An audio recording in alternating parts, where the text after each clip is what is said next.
Hello, welcome back. My name is Chris. This is Helo's World.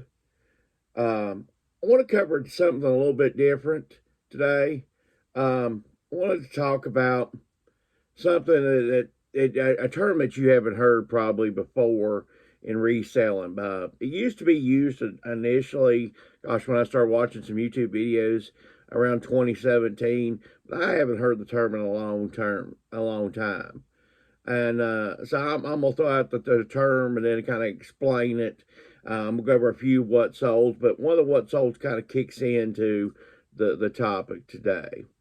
Um, First of all, like I said, I'm going to go a couple what solds. I'll tell you what, never sleep on minor league type stuff, especially hats and stuff like this. This is a Pulaski Mariners hat. This is was a local baseball team to my area. Got $31 plus shipping out of this. But like I say, especially this is kind of it's defunct, I guess, what you'd use the word, even though there's a minor league team still there. It's not Mariners affiliated. And a Mariners fan apparently probably bought it because it's going to Washington. But like I said, the topic today is the MetalJesus effect, or what was called the MetalJesus effect. You see that term, and what you might not know what that means or anything. MetalJesus, I think it's called MetalJesus Rock, is his channel. I'll put it up there on the display.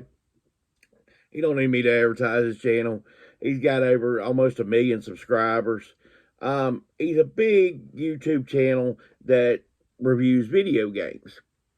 So, in his reviewing of video games, what he used to do there for a series, he would pick a classic, older game, something kind of middle of the road, and he'd play it and he'd go, this game here is really good. It's really solid.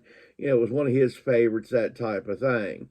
And he was just reviewing the game. It wasn't anything that he was trying to set anything going. People would watch his channel. They hadn't played the game before, so they'd buy the game. They go on eBay, whatever, and buy the game. And instead of the game, like say this is 50-cent bulletproof. This is like a $12-15 game plus shipping. All right, so he'd say, I played 50-cent bulletproof. I didn't play it initially when it come out, but 50-cent bulletproof, pretty good game.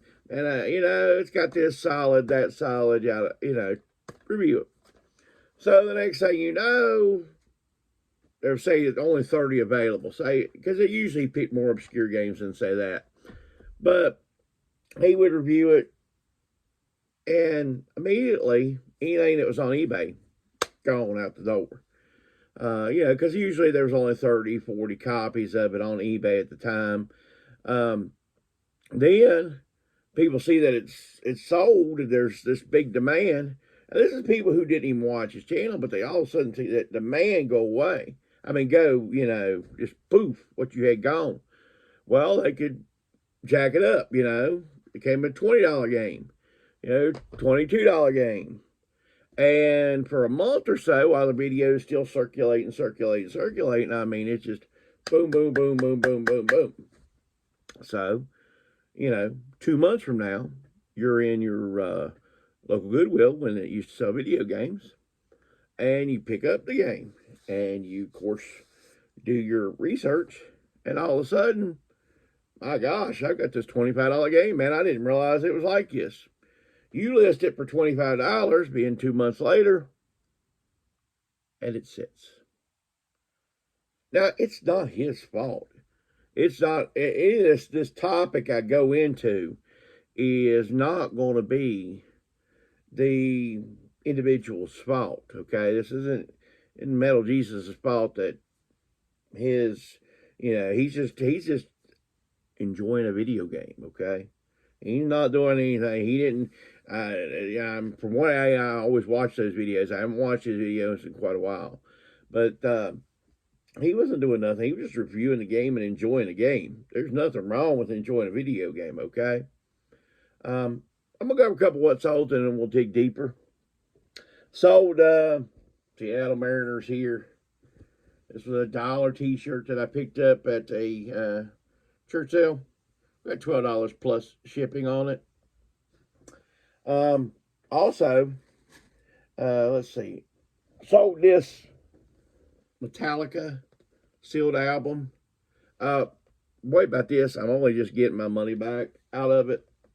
I got like about almost $20 plus shipping. Time I get my fees, time I pay fees on them, just really get my money back. What it was, Walmart did all their vinyl for $15 on Black Friday. Well, it's like a pre-Black Friday sale. So I seen it one night. It was, and I like 12 o'clock at night or something. I went to, or it wasn't 12 o'clock because they're not open, but it was really late. I went to their store and bought a bunch of vinyl, $15 a piece. I was grabbing left and right, and actually ended up with a 2 peak copies of that. And I didn't realize it till later. So, like I said, just got my money back. I'm gonna use it to buy another vinyl. Use it as an excuse to buy another vinyl on eBay at some point. Okay, so to continue the topic of MetalJesus, okay, there are YouTubers, YouTube resellers, and this isn't by no means to bash them. They're just telling you they're what sold. This channel is so small that, even if I tell you something that I'm selling through, I'm not going to affect the algorithm of everything so much that it sets off something throughout eBay, okay? I'm not going to tell you, and this is what I said, it goes into another what sold. I sold this rotary phone here. I'm sorry that kind of pausing here, but I have to pick it up without damaging it here because I'm getting ready to ship it. I sold this rotary phone here. Got about $44 plus shipping. Now, I would highly recommend, if you watch this channel, I sold a blue one recently. Now I'm selling this yellow one. The beige don't sell as well. The ones that sit on your table don't sell as well or haven't for me. But for the most part, rotary phones are kind of a bolo item. Okay? Now, I don't think the supplies out there that can meet a demand. I could be wrong. But that's the type of item that could be a MetalJesus type item. What I mean by that is they could be a reseller, a big time reseller that just, he's picking up, hey, he's just doing his job. And that's, he's going out sourcing, he sees a rotary phone, he makes good money, I paid $4 for that. Got $44 plus shipping. Of course you're gonna pick it up. He picks the item up, he sells it, he tells you. He has 100,000, 200,000 type subs, and then other people start seeing it. They pick it up, they pick it up, they pick it up.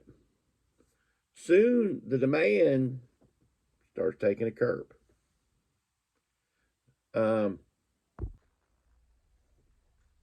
So where exactly am I going with all this conversation? Well, here's where I'm going. Okay, if you're watching a YouTuber that has a lot of subscribers, okay, and they're pushing an item, and I'm going to just fictitiously make up a name.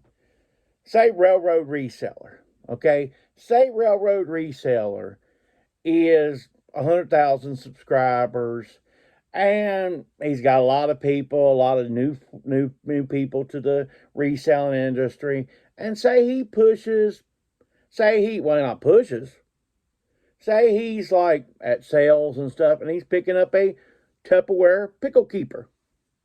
And say Railroad Reseller kept on saying, sold this Tupperware pickle keeper. And so they keep on selling and selling. And, there's 500 on eBay. There's 500 customers. So they're getting sold, and they're getting sold through. But over time, there's less demand. There's less people wanting them. You're still seeing them at sales. You've actually sold a couple. So you continue to pick them up. But guess what? Now they're starting to see it. And now instead of saying getting $12 plus shipping, you might get $8 plus shipping, $7 plus shipping.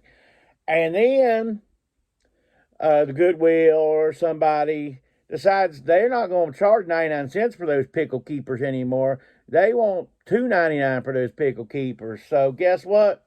Boom! Automatically an item that you started sourcing, now you can't source. Now, like I said, it's not the YouTuber's fault. He was just trying to help you, and he's showing you what's selling for him.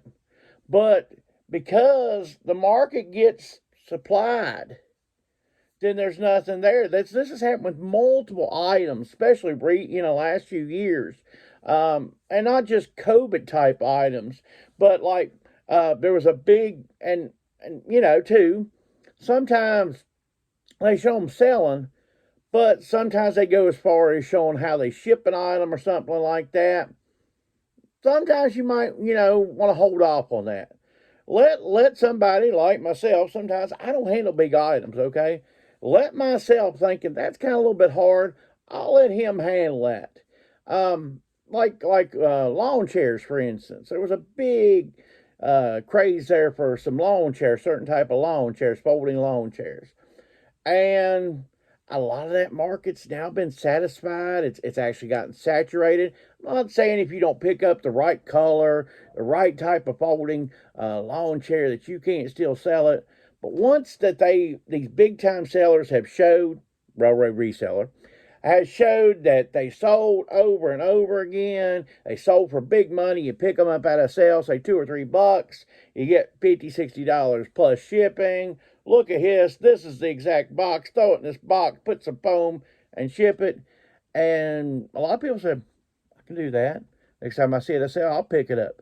So they picked it up. Hey, they sold it. They made money. But then the markets just started going back down.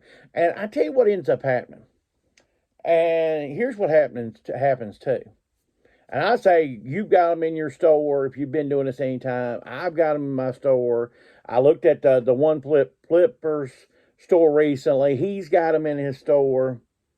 It's a Polaroid camera.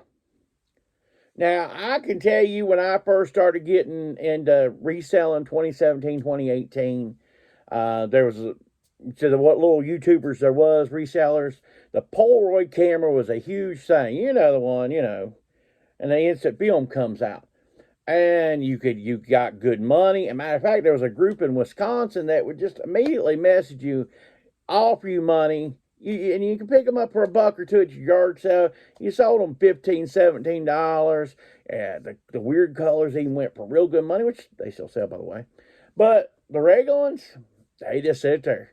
Now, because the market's been satisfied, and also what Polaroid seen was, what the heck's going on here, over here at eBay or Etsy? These things still sell. We can make those things. Yeah, we'll get some group over in China to make those things. My goodness, look what the film goes for now. We can produce those things. So guess what? Polaroid now makes instant cameras again with instant film. That works in the old ones and works in the new ones. So guess what? Down goes the market. And that's not a YouTuber's fault. It's just how the market works. But what that kind of tells you sometimes is the market could change. And sometimes I've seen multiple, I've even seen a YouTuber that, recommends, okay, you get into this product, you buy X amount of this product, and then, you're going to constantly sell through this product, and it's going to work out good for you. And somehow nobody else is going to figure out how to sell that product. Really? And I mean, you might have the distributor and all, but really? It's not going to. But now I will tell you this, I tell people, look in your area sometime and see what's in your area. And then see if you can transition. Like in my area, if I wasn't working a full-time job, I could probably easily, I've got a college near me that has over 30,000 students. I've got another college to the other side of me that has around 10,000 students. Okay, what does that tell you? A couple things that I could probably source without even hardly trying, and probably I gain knowledge what I could really get into. Two things right off the bat, and of course, one of them most people know. It's the TI-84 calculators I could get into, first of all. That would be an easy market. I mean, honestly, even if I was only getting just a tip of the iceberg, and say I could only get 50 to 100 a year, there's 40,000 college students. I don't think ridiculously, but I'd have to put myself out there. I don't think it's ridiculous that I could get my hands on, if I really concentrated, I could get easily 50 to 100 TI-84 calculators. Now, what I would have to do in that case is, put some mass advertisement out there, somehow get my name out there and work with that. Also, this would require more knowledge on my behalf, keeping up the terms on this. But the textbooks and stuff I could still get a hold of. They still use textbooks. They still make them buy textbooks and stuff. And that stuff, could still be money for me. With all these students, all these books that's required and all that. I could still make money off that. Now, that would require more knowledge, more time, more work. But what I'm saying to when I give you those examples is you need to look around your area. What is your area good for? Answer me. Do y'all have a lot of concerts in your area? If so, maybe you need to pick up concert t-shirts and stuff like that. Find ways to find concert stuff. Maybe you're a baseball area. Source your major league teams, your minor league teams. I just showed you how much you can get out of a minor league hat. So like I say, in conclusion, one big thing is always realize the market is changing. And just because a YouTube reseller tells you something good, maybe not all the time you follow that as far as a major YouTube reseller, because the market's going to start here, and I'm going to tell you, unless there's just not a lot of them out there, like I had the rotary phone earlier, unless there's not a lot out there, it's probably going to start coming down. Supply meets demand, and you're just going to keep on going.